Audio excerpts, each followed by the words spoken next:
Hey everyone, and welcome to episode 47 of the Video Games Ahoy podcast. My name is Jonathan Radford, and today I'm joined by Dav Weeks. Yay! It's just you today, Dav. It's just the two of us. Oh yeah, we're already off. Like we were just having a chat beforehand, just saying like, why it's crazy. Like Zach and Dav G are off doing some stuff, which is totally cool. So it's just us two holding the fort down. Is that the term? Holding the fort. Holding the fort down. We just hope not to burn it. Burn it to the ground before Dav and Zach come back, hopefully next week. But yeah. How are you doing? How you doing, Dav? You all right? I'm good, man. I'm good.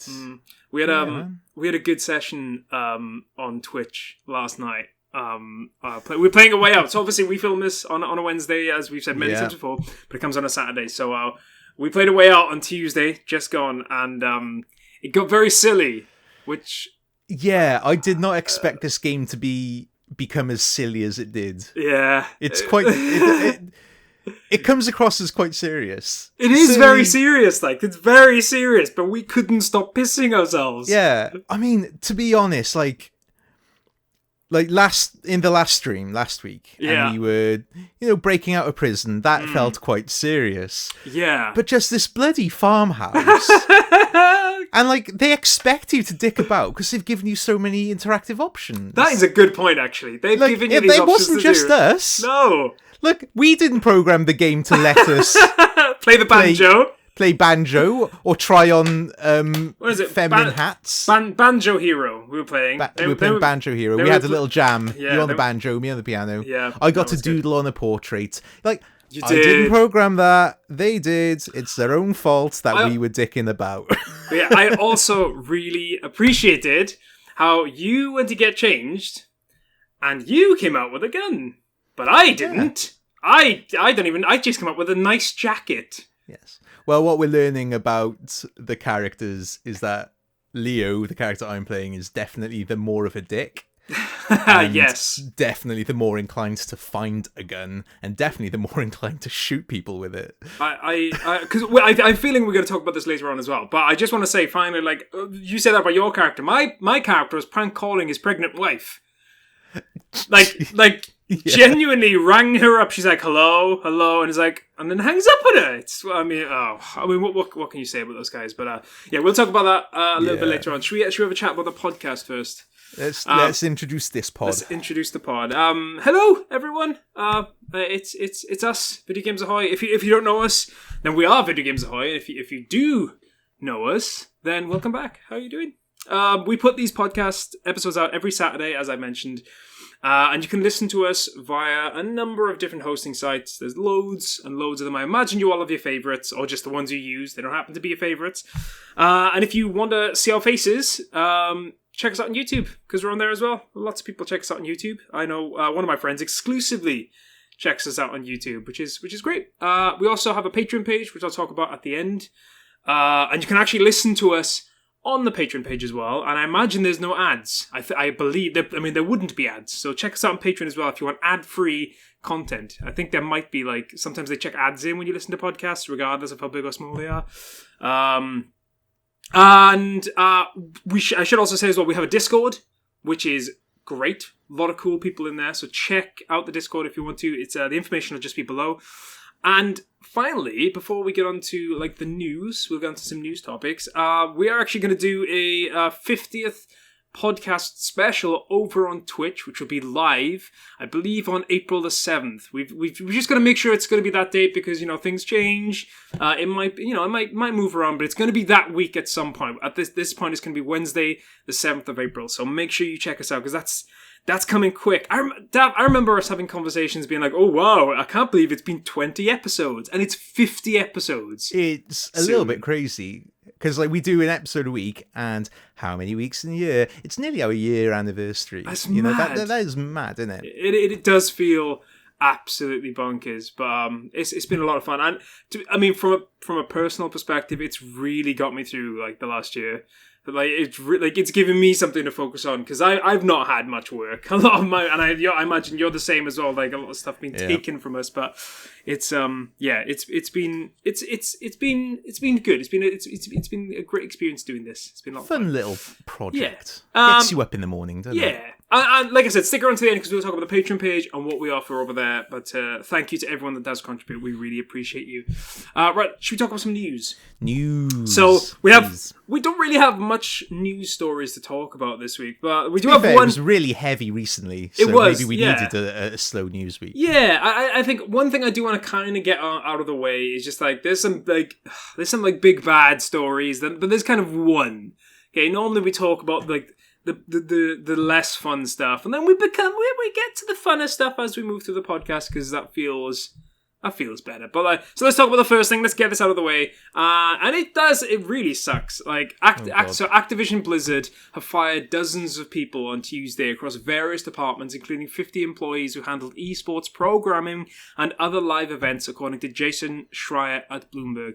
The dismissals affect less than 2% of the total workforce, or fewer than 190 employees, said a person with knowledge of the matter who asked not to be identified because the number isn't public. Also among the cuts were employees at King.com, the maker of Candy Crush. The cuts signal that Activision plans a broader shift away from in-person events after a year of coronavirus lockdowns. There's a quote coming here, so it's just, players are increasingly choosing to connect with our games digitally, and the esports team, much like traditional sports, entertainment, and broadcasting industries, has had to adapt its business due to the impact the pandemic has had on live events, a company spokesperson has said. Okay, like in many ways, it's not that I understand that, but I can go, that is business at its cruelest in a lot of ways. We don't need you right now, so we don't, buy, sort of thing. And it's not, I don't agree with that whatsoever, but I can recognize that businesses do stuff like this all the time. However, there's always a however with this. Activision Blizzard very recently, so in December, announced its fourth quarter 2020 results. This is the quote from last December. In a year filled with adversity, our extraordinary employees were determined to provide connection and joy to our 400 million players around the world, said Bobby Kotick, CEO of Activision Blizzard. They accomplished this as well as generating record financial results for our shareholders. Okay? Record financial results for our shareholders, and then they go fire 200 people. It's like, that's where I read it and went, oh... Yeah. And it's interesting because we always have this idea, and Dav, to be fair, Dav always calls them out. Davy G, I should say, always calls them out, like Activision. But I do feel like a lot of the biggest hate that companies get is the biggest company that gets a lot of hate is EA, and we'll come on to EA in a little bit because there's a story about them, but that's more of an internal thing which we'll talk about. But it does feel weird that Activision have done this previously. I think a couple of years ago. Their CEO, I think he gave himself basically 30 million worth in bonuses and then sacked a load of people. So they're doing the same thing again. Yeah. I don't know, man. It just feels really scummy. It's scummy, and that's capitalism. Yeah. Here's, I can see both sides. From a capitalist, corporation business strategy point of view. Yeah. I understand why they've done it. Because, there's no events. Yeah, there's no events. Yeah. There's no events. And I don't see us anytime soon going back to having stadiums full of people watching a LAN network in the middle of a stadium with big screens. I always found that weird anyway. Yeah. Consider, I'm not an esports guy anyway. Yeah, sure. But some people love it, and more power to them. But I do find it weird. I mean, going to a rugby match and you see a big amount of space with 30 people running across it. But when people are sat there on a screen, literally on a monitor right in front of them, it feels weird that you'd go and spectate that in a big venue and not just watch it at their home. Screen digitally. Yeah. And I think maybe that's what Activision Blizzard are saying. We put all this effort into doing these huge events, and maybe we just don't need it. So from a strategy point of view, I get it. From a business point of view, but just that's capitalism, and I don't like it. Because we are not valuing workers; we're valuing figures. Exactly. You're looking at. I mean, this is a whole. This is a conversation. Oh, we're going into a whole politics thing. That's a rant for and down the docks maybe next week. Yeah. But you are totally right. It's if you're looking at these people as figures, okay, yeah, fine, but they're people. as well. There are people. And people who've probably had as bad a year as everyone else, and it just, I don't know. Like I said, as soon as, because someone said that I think it was actually Jason Schreier on Twitter had said that they'd had like recently done like record profits, and as soon as you hear that, you go, so you're going to give all your shareholders, your CEOs, all these huge bonuses, and then won't keep on like 200 people, and even if we say that could be like 2 million maybe at the most. And that's saying everyone's getting paid £100,000 a year with bonuses, with like benefits and stuff. And I know it's different in America with benefits because obviously you've got to start adding health benefits and it probably costs more. But like, it just, when they've had record financial results, it does just seem like, come on, guys, it's. I mean, we're almost, it's painful. Yeah, it's just. Yeah. Like I said earlier, I often feel like Activision, not necessarily they get away with it, because EA brings so much heat on them all the time. I think sometimes we forget how bad Activision are. And like I said, Dav G normally calls them out. But we're just continuing what he does, his good work. Let's continually call Activision out. Let's move on. So now most of these stories are good. One is, we'll get to that in a little bit, but like the next story is actually for Nintendo Switch. And Matt Piscatella has some good news for the Nintendo in the US. And it's really not that much of a surprise, but when you actually think about it, it's pretty crazy. So Nintendo Switch was the best-selling hardware platform in both units and dollars in February, said Piscatella, which is, that they've been doing that for ages. But unit and dollar sales for Nintendo Switch hardware in February were the highest for any hardware platform in a February month since the Nintendo Wii in February 2009. So it is... Again, we've said this previously, it's continually tracking along with the Wii. It's over 80 million sales now, and like I said, we've only just got to the 4-year mark. And that was like last week. Although, yeah, I think it was last week. I think it was actually this time last week it got to that mark. So it's tracking at the same rate as the Wii, and the Wii had, I think it was 7 or 8 years. So it's almost at the Wii's level, almost at the Wii's like sales. And it's still got like another 2-3 years left. So I think it's going to absolutely blow through 100 million. But this is where it gets even more crazy. So lifetime dollar sales of Nintendo Switch hardware have now exceeded those of the Nintendo DS, making Switch Nintendo's second best-selling platform in US tracked history, which is just behind the Nintendo Wii, which is first. Switch is currently the 7th best-selling hardware platform in lifetime US dollar sales. And it's interesting as well because I was actually looking earlier to see how expensive consoles were when they came out. And Nintendo is always cheaper, so it's really impressive that it's so high, even though it's still like a lot cheaper than other consoles. Like if you compare it to the PS5, that's I think the Switch is $299, I think it is $299, right. And the PS5 is $500, I think it is. There's about $150 worth of difference. So like, yeah.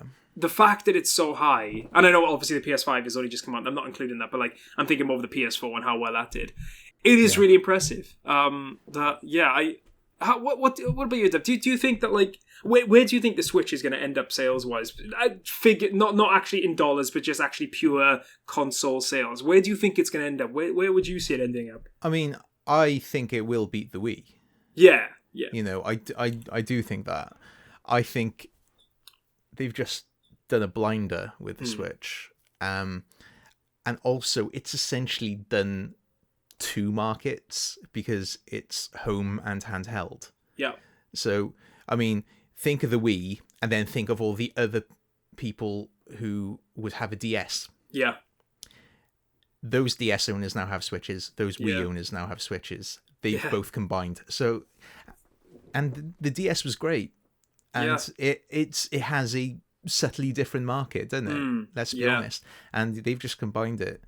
The fact that you can't take your PS5 on the bus with you, okay, is why I think the Switch is gonna smash the records here. Yeah. And it's interesting because like I think recently I've predominantly been playing my PS5, but then like if I can't be but like. If Rosie's watching the TV, for instance, and I really just want to sit down and play something comfortable, I want to play a game, it's just so easy for me to just pick this thing up and just sit on the sofa and play it next to her while she's watching TV. And it's great. It does the job it's designed to do very well. Yeah, and well, like I said, in the US, it's tracking like crazy, and I think I read today as well. I don't know if it's actually on this list. I don't think it is. No, it's not. But so I'll just say it anyway. I think Animal Crossing is the best-selling Nintendo game in 1 year in Europe. I think it is. So I think it sold 8 million copies of one game on Nintendo over the course of 1 year, because I think it's just been out a year now, or it's coming up to a year. They're actually bringing up Bunny Day again. We're back to Bunny Day. We're back to Bunny Day. Oh no, that was horrific last time. Bunny Day. It was. Oh god, it was.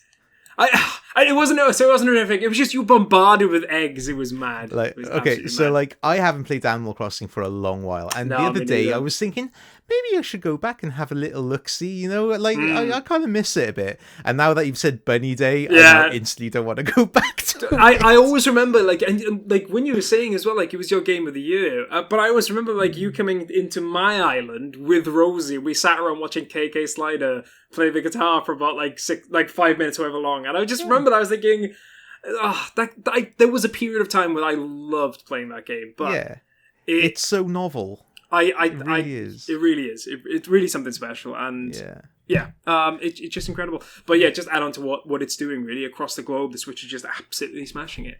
All right, let's move on. And Davy G, Dav Gabe, if you are listening, I'm actually really sorry, because I had a Game Pass thing for you today. I was going to talk about Game Pass and how amazing Game Pass has been doing recently, because Game Pass is so I'm going to list the games. His ears are burning. He's like, Game Pass has just added a whole host of games, which it's so impressive. So they've just added Undertale, Empire of Sin, Nier Automata, Star Wars Squadrons, Torchlight 3, Genesis Noir, Octopath Traveler. Now that's a big one, because Octopath Traveler, this is the first time it's been on another console other than the Switch. It's not on the PlayStation. This is the first time it's on a console. It's been on PC. It's been on PC for about a year now, but this is the first time it's been on another console. So it's a big get for Xbox, and it's on Game Pass. Pillars of Eternity 2, Superland, Yakuza 6, The Song of Life, Narita Boy, and Outriders. There's a load of... That's a lot. That's a lot of games, and there's a lot of big games as well, like Nier Automata, Star Wars Squadrons, Undertale, Empire of Sin, Yakuza 6, Octopath Traveler. There's a lot of good games on that list, and I think it's just a testament again to how well Xbox has been crushing it recently.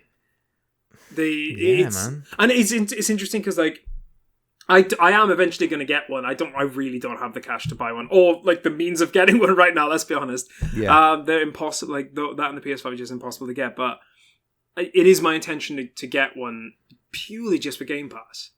Like, do you think you'll end up getting the Xbox Series S, which is £250? No, to play Bethesda. Oh, I don't. But from what I'm hearing from Game Pass, we're probably not going to need one. Yeah. That's a good point, and I think that's it. Yeah. I would rather have something more practical and more versatile, like even just like a gaming PC. Yeah, instead of and just getting Game Pass. Well, yeah, and it's a shame because with Steam and Epic Games, you're not going to be wanting for games. No, no. There's nothing. I think there'll be very little left that getting an Xbox will give you that you can't just get anyway. Yeah, absolutely. Very little. I tell you one thing that and this is a bit off topic, but like I've said this previously, but I can't believe how hard it is to play Metal Gear Solid. Like, I tried. I've looked across like all different platforms to see how to play Metal Gear Solid. I can't find anywhere to play the original Metal Gear Solid unless I was to like download a PS1 emulator and play that. Like, it's the only way you can do. Like, I can't find it anywhere. Like, you've got that the collection on PS Plus. PS Now, but Xbox. Just get Metal Gear Solid on there. I'll buy you for a month and I'll play all those games. Just do it, and you've got me. I mean, you've probably got me already with a lot of these games that are on there, like Bethesda in general. But yeah, get Metal Gear Solid. I want to play those games. It's really funny when you said like I don't know how you play Metal Gear anymore, and the way my brain first clicked based on another conversation I've had is that it's really hard to play in the sense of the controls are fucking jank now in the grand scheme of things. Yep. No, it's just weird, man. Because I think it's because I'm playing Hitman, which we'll get onto later. But I've just been a sneaky boy recently, and I just want to continue. And you want more sneaks? I want to be when I was doing. There's going to be a point where it's going to be too much for me, just like it was when I played all those open world games in a row. And I'm not going to want to be a sneaky boy. But at the moment, I want to be a sneaky boy. I want to play as many sneaky games as possible. I'm enjoying it. You'll do your sneaky boy, and then you'll be a boom boom boy. Yeah, yep. And then I'll be a JRPG boy, and you won't see me for years because they take ages. And then soon, like, I'm on Persona 5 on hour 112. Don't interrupt me. It's the first chapter. All right. Let's move on. This is the Electronic Arts thing I was going to talk about. So this is EA. So James Batchelor at GamesIndustry.biz reports that Electronic Arts have confirmed allegations of FIFA Ultimate Team cards being illicitly sold to players. Reports emerged last week that an EA employee was supposedly selling rare footballers usually acquired through randomized player packs to FIFA owners for hundreds or even thousands of dollars. EA said it was launching a thorough investigation, and an update confirms that FIFA Ultimate Team items are not earned through gameplay, have been granted to some players. And this is a quote here. So it appears that one or more EA accounts, which are either compromised or being used inappropriately by someone within EA, directly entitled items to those individual accounts. Can we just stop with the whole all of these types of things? The fact that we're at this point now where people are like paying thousands of pounds for one footballer, it's starting to get ridiculous. And I mean, I love the fact that EA are like getting really annoyed at it, as if like they're being screwed over, when ultimately that's what they do to people all the time with this kind of practice. Yeah. I mean, I know you don't really have like much of like a big say in obviously like football stuff, but at the same time, like I do love how EA have just completely kicked off, and I'd love to see what you think about the fact that like the second they're being screwed over, it's like, oh well, we're gonna sort this now. Yeah. It's the GameStop moment again, where it's like, oh, you mean normal people are doing shitty stuff? Yeah. But that's our thing. That's we're going to stop job. the normal people from doing shitty manipulations. Yeah. Again, I think realistically, if they've got such a big deal with this and they want to sell those packs where it's all randomized, just make it that every single one you can buy them. You know what you're buying. Realistically, that's like, if someone wants to spend their money on that, at least they know what they're getting. It's this whole randomized thing, and it's just the fact that like, okay, fair enough. If people want to spend thousands of pounds on that is their decision. That is their decision. Yeah. But like, at least they know what they're buying. Like, it's a weird one. I don't know really what to think of it. Like, because like, as you say, like, people with disposable income have the right to buy whatever the hell they want. I mean, I think it's absolutely ridiculous that you'd buy loot crates and randomized things. Yeah. But then, you know, similarly, you could say the same of Pokemon cards, football stickers. Yeah, it's a good point. You know, it's all that stuff. It's like, it's fine, and I'm not angry with them, and I'm not angry with the people buying them. They exist. I think it's a bit silly, but I'm not angry. I don't think it shouldn't exist. The whole thing with EA is just making it attractive to young people who don't have that. Well, we said last time, it is gambling, and it's the same thing with gambling. It's gambling without the financial reciprocation. Yeah, exactly. If you win, exactly. But which is even more tragic. So it's an interesting story. Like I said, it does feel really, really funny in a way that EA are kicking off, because like they're the ones being screwed. How dare you give away these amazing players and you make money? I know obviously it's not the right thing. I totally get that, you know, you shouldn't be screwing people over like that in general, but it's just make them available to buy. Just stop, like, that's the thing. Well, I'm wondering if they're going to go down the route of doing NFTs, which is the new big topic. Are you familiar with NFTs? No, I don't know. Explain NFTs. What's it called? Non-fungible tokens. Basically, it was in the news recently. A guy sold a work of art for $69 million. Yeah. But obviously, it's a digital JPEG file, so like it can be shared by anyone. So you have this digital proof of ownership, an NFT. Right. I'm just wondering, I wouldn't put it past EA that now they're top tier football players, like for FIFA, like you can have it, and you'll be the only person.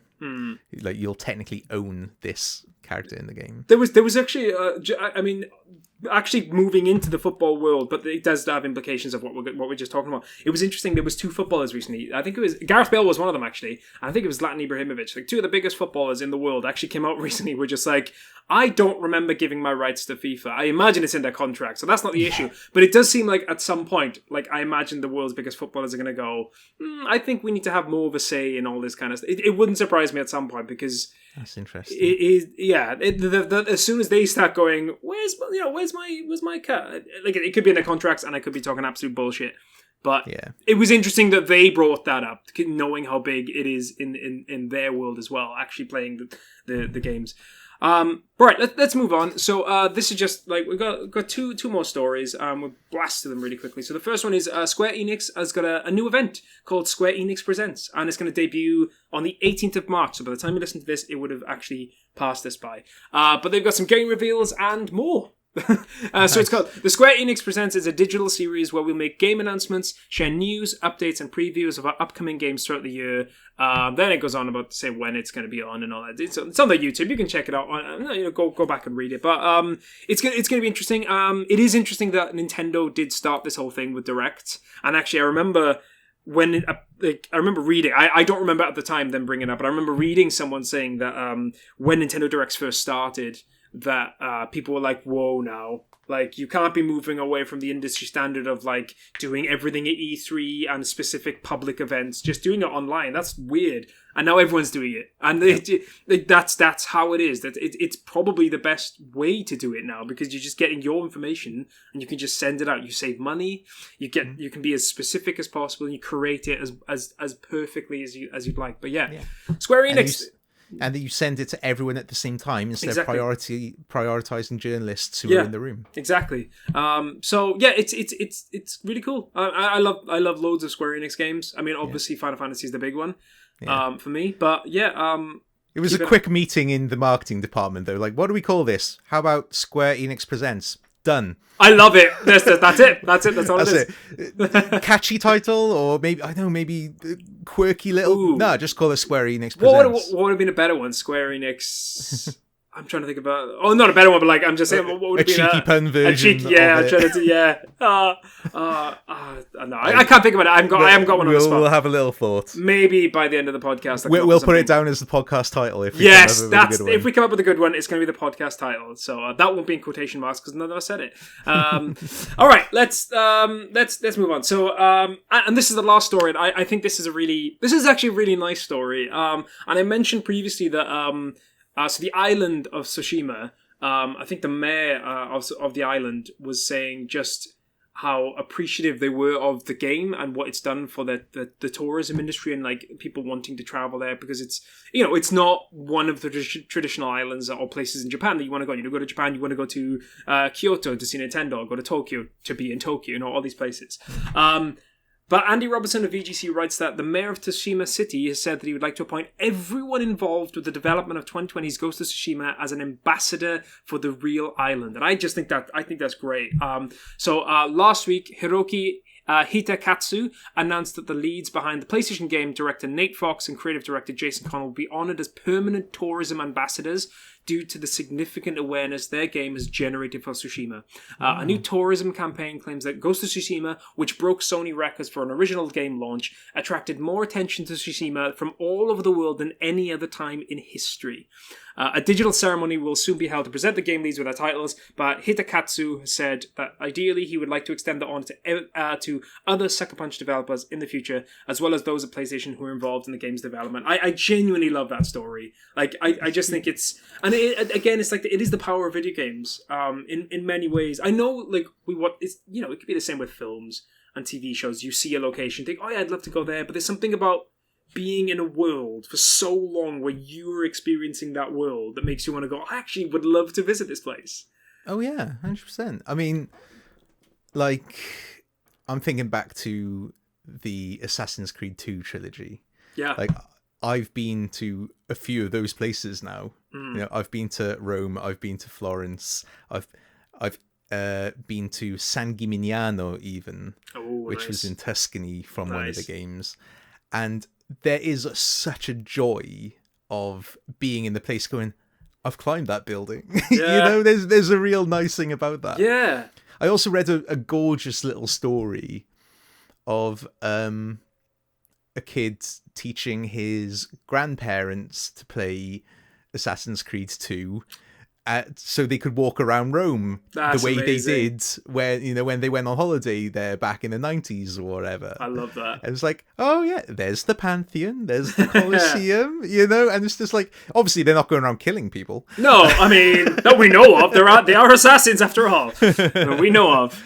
But I just thought, oh wow, digital tourism right there. You're using Assassin's Creed as a walking tour just to experience the place, because that's a really nice thing in its own right. And don't Assassin's Creed, apparently they do a ridiculous job. Like, for all the criticism that Assassin's Creed gets, they do a very, very good job of actually really nailing like how it was, and like historical details. I remember when the first game came out, they were very much in line with we wanted to feel like it would have felt back then, which is I love that. I think that's great. I don't know if they're losing that with the more recent ones, because I mean, admittedly, I've not played them, but I don't know if in Origins it like genuinely looks like how. So when I played, to be fair, one of my favorite aspects of Valhalla when I played it was the fact that it did feel like both. It felt like I was in Norway, and I've been to Norway. It felt like I'd been in Norway, or with all the fjords and stuff. It was really genuinely beautiful. And when you're in England as well, they do really nail the way the English countryside is, because it's not the English countryside is really interesting, because for anyone that is not from the UK and doesn't really know much about the UK geographically, England is not massively mountainous. It's mostly Scotland and Wales when it comes to the mountains. If you want to go to see mountains, it's mostly Scotland and Wales. Whereas England is just more... They obviously have mountains, but it's a lot more hilly. And the best way to describe it is in Lord of the Rings, the Shire is basically built... basically supposed to describe the way that, like, Gloucestershire... and very Cotswoldsy. That's kind of like the idea of what England basically is supposed to like look like. But going back to Valhalla, it did do a really good job of that. Yeah. I mean, going back to Tsushima, when I was playing it, the one thing I said to Rosie was, I just there's so much about this game that makes me want to visit Japan.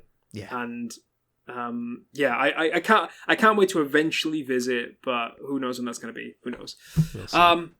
That's the news.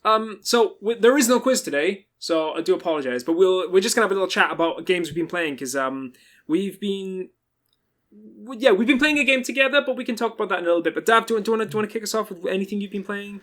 I mean, I'll be honest, most of my time has been playing games with you, because we had a really long session on Monday playing Broforce, and then we played way out yesterday. We did. So I mean, bit of Apex here and there, but I do notice you play Apex quite a lot. Every time because I always jump into Hitman 2 to start playing that, and then whenever it pops up on my screen, it's like, Dav Weeks is playing Apex Legends. I'm like, oh my, I love how much you've got into that. I am digging it, so that's going all right. But the game I've literally just revisited today is a game where I got the trial of it ages ago, and I finished the demo, and I was like, and I've always wanted to go back to it. And recently it popped up for free on the Epic Games Store. And that is Inside. Playdead's Inside. Nice. I've never played it myself. I've not played that or Limbo, but I know there's supposed to be both. I've played Limbo.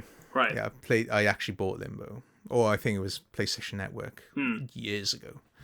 And I really loved Limbo. Inside is better.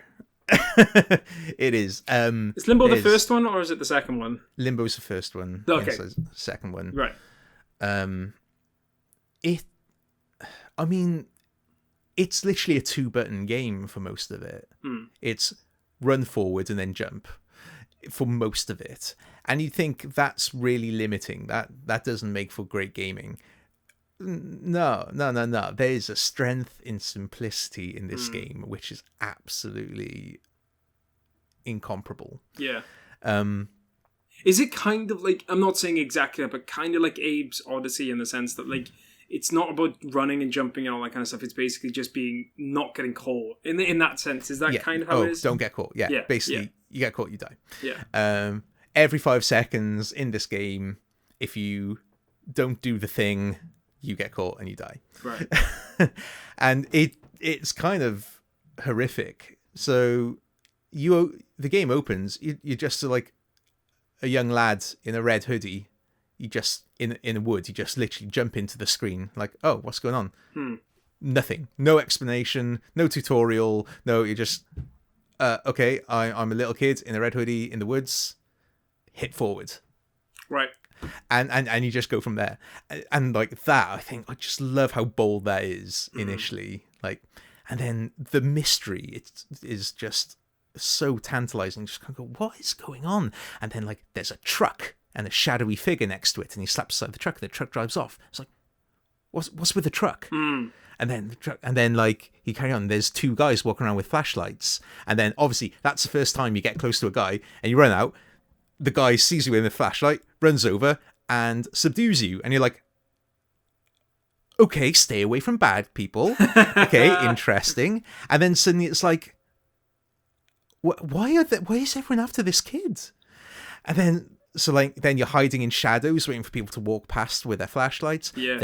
Then there's more trucks, and there's headlights chasing you, and then there's dogs chasing you, and then you have to jump over ravines because there's dogs chasing you. Yeah, I know it sounds like Way Out.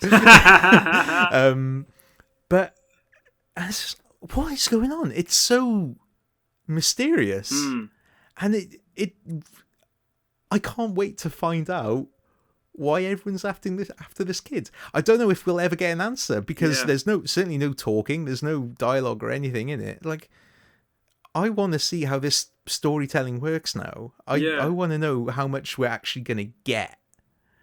I do like the idea of you never finding out why you're trying to escape. It's just, you just know that you have to. It's just like one of those things where like you can tell by the fear in the character that you have to escape. And that's it. Like, there's nothing more. There is something really interesting about that. I mean, it's tantalizing, isn't it? Little thing. I have wanted to, because I see it come up quite a lot, and it does get reduced quite a lot, like on the Switch.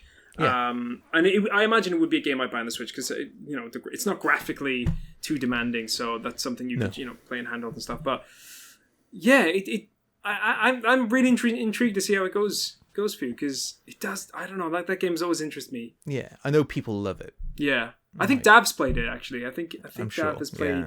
It definitely seems like way up his street. If he hasn't, it's definitely up his street to play. I know my mates over on R3 Cents, like they basically doing a series counting down their top 100 video games. Oh yeah, and I think most of them have put Inside in there. Inside, I love that. That's awesome. Anything else you want to say about Inside? I'm going to leave it at that, because I still haven't gotten further than where I got on the demo. Right. So I still am none the wiser. Yeah. And I'm really enjoying it. Yeah. I just hope it keeps up this pace and this intrigue. I like that. Yeah. I want to see how it goes. Right, so I've got so there are two games I'm going to talk about, but I'm going to talk about. But I think you know both of them actually. So I'm going to start talking about. I want to talk about Hitman, because I actually mentioned Hitman last week, and I just want to talk a bit more in depth about it, because I think as an experience, I'm quite shocked at how much I love that I say that game. So I bought Hitman 2 because it was like £15 on the PlayStation 5. So I bought that, and the original one was £50. So I was like, well, I am tempted by these games, but I don't want to spend £50 when I can buy the second one. And, I'd read before that you don't necessarily need to play either. Like, realistically, there is a story, but a lot of the time the stories are kind of in the levels themselves. Like, they almost... Yeah. There is a overarching story there. There's a whole thing happening, but nobody cares. Yeah, and a lot of it is, like, you find out stuff within the story that between characters, anyway, so the levels themselves have their own stories, and there is more to it, but, like, ultimately you don't have to have played any of the other games still. So I was like, okay, so I'm going to buy Hitman 2, and I bought it, and I said this last week, and I've said to you on stream, actually, one of my favorite levels is Miami. I think that opening level is just so clever. The Grand Prix. The Grand Prix level. So good. And that was obviously my introduction to Hitman. So like, I was like, wow, this level's amazing. Genuinely so good. And I made my way through the second game, and I loved it. And then I realized that I could buy the first game. After I bought the second game, I could buy the first game's levels for like £15. So I was like, you know what? That's a no-brainer. I'm going to buy that. Because, because I'm eventually going to buy 3, and if I had bought 3 and I could have bought, I would have had to have spent £15 on both of them anyway. So, like, that, I'm happy to have done it. And I'm so glad I did. Because last week I kind of spoke about Hitman 2. I'm going to kind of talk a bit more about Hitman 1 this time. Did you play Hitman 1? I know you played Hitman 2, but did you play Hitman 1 as well? I played Hitman 1 first as well. Yeah, right. I got it pretty early. So, it's interesting because I've been trying to rank some of the levels. So I've been trying to rank, what are my favorite levels. My least favorite level was Colorado. So anyone that's played Hitman 1 and 2, you might... Is that like the barns and the farm Yeah, yards? so basically you're just surrounded by enemies, and they are aggressive straight away, and it kind of defeats the point in that, that doesn't feel like... You feel more like a spy in that one than you feel like a hitman, if that makes... I don't know. That's how I felt anyway. It just felt like everyone was being aggressive to you straight off the bat. It didn't feel. It just felt bad. I just didn't enjoy that level at all. I didn't like that. Yeah. That's the one that reminded me of the game Desperados. Oh. That's the one that reminded me of just being dicked by every NPC in the game. I loved it just being impossible to get through. I think we've spoken about Desperados before, but I love that game. That was a great game. Great. I love. I've only played the first one, but I have serious childhood memories and nostalgia for that game. Yeah. But yeah, going back to Hitman 1, the opening level in Paris is genius. What I love about Hitman as well, and I'm really trying to sell just how much I love this by now. But what I love about it is that it gets really, it's so silly on times. Yes. Obviously it's serious, and you're doing these horrific things, but so many times it's so silly. I've got to take over, I've got to steal someone's clothes and pretend to be a catwalk model in the Paris level, and then I'm literally and then I'm ringing the lady on this person's phone, being like, I want to come and meet you, because obviously I'm trying to assassinate her. And she's like, no, you've got to walk the catwalk first. And so I'm walking down the catwalk, and I'm like, this is Agent 47, a serial murderer, killing people, and he's walking the catwalk and giving it everything. There is so much life in his as he's walking down that catwalk. Well, he's got the cheekbones for it. Clearly. He does have the cheekbones for it. I'll give him that. And I just love. There's so many incidences where it's one of my favorite levels in Hitman 2 is the level, I can't remember what it's called, but it's the level with the little town, and it's just a little it's sort of that it's you'll find it in all American films. It's this idyllic little town. It's the little suburb. Yeah, the little suburb, and there's families having a barbecue, and you're going around, and you're you've got to murder, you've got to murder essentially 2 people. But that's one of my favorite levels again, because it's a great level. It really taps into that whole you just don't this is a hitman. He's trying to blend in with all of these people, and I think they do it so well. I love Sapienza as well. Sapienza is also a great level, because that feels the most James Bond of all the levels that I've played. Right. Apart is from that maybe the one where you start in the town and there's the big, essentially fortress mansion? Yes, yeah, and you have to go down and you've got to destroy the virus, and and you can escape on the plane. Bond. It's very Bond. I'd say of all the levels I've played, that one and Hokkaido are the most James Bond levels, and after playing through all of those levels, I completely understand why they're making the next James Bond game, because if all they need basically is to make Hitman 4, reskin it as Bond, and it's going to be. It'll fit in very well. I'll buy it. I'm completely. It's so weird because I'd never played Hitman before, and I think that's the crazy thing, because you and Dav again had spoken so many times about how much you'd liked the previous games. I'd never played it before, man, and I'm having such a good time. I think I put in 50 hours. I just love replaying the levels. Did you? Just very quick question, and then I'll stop talking about Hitman, because I just want to talk about Away very quickly before we end. Did you buy the expansion levels for Hitman 2? I don't think I have. So there's 2 levels, and I would highly recommend playing them. One of them in particular is amazing. The other one's also really good, but I really love one of them. One of them is it's in New York and you've got to break into a bank and steal something. So it's like a proper heist mission, but like you've obviously got to do it within the realms of you can't tell anyone. So like it's so cool, and there's like different levels to it. Obviously you're just in this massive bank, and that is a great level, and I love it as well because what I love about it is that it's intriguing enough that Rosie sits next to me and goes, how are you going to do this? How are you going to like do the thing that you need to do? I love it. And the other level is you're in the Maldives, and it's again it's very James Bondy. Like it's very James Bond villain. That's where they live. Yeah. So, but yeah, I've just got a lot of love for those games. I don't want to spend £50 on Hitman 3 because I don't have much money right now. No. But the second it drops in price, I'm buying those games. Buying that game, and I'm probably gonna. I might stream it. Yeah, it'll be a good stream just because like the levels are so uniquely short. You could probably do 2 a stream and it would just fit in really snugly. Yeah, it's like and that's the thing. What I love about it as well is it can last as long or as short as you want. You can literally see there's 2 people up there, go up, bang bang, run away, you're done. Yeah. Or you can do it in the really intricate ways where like it makes it look more like an accident. You obviously get more points and more stars in the mission. But yeah, I love Hitman 1 and 2. I would highly recommend it to anyone.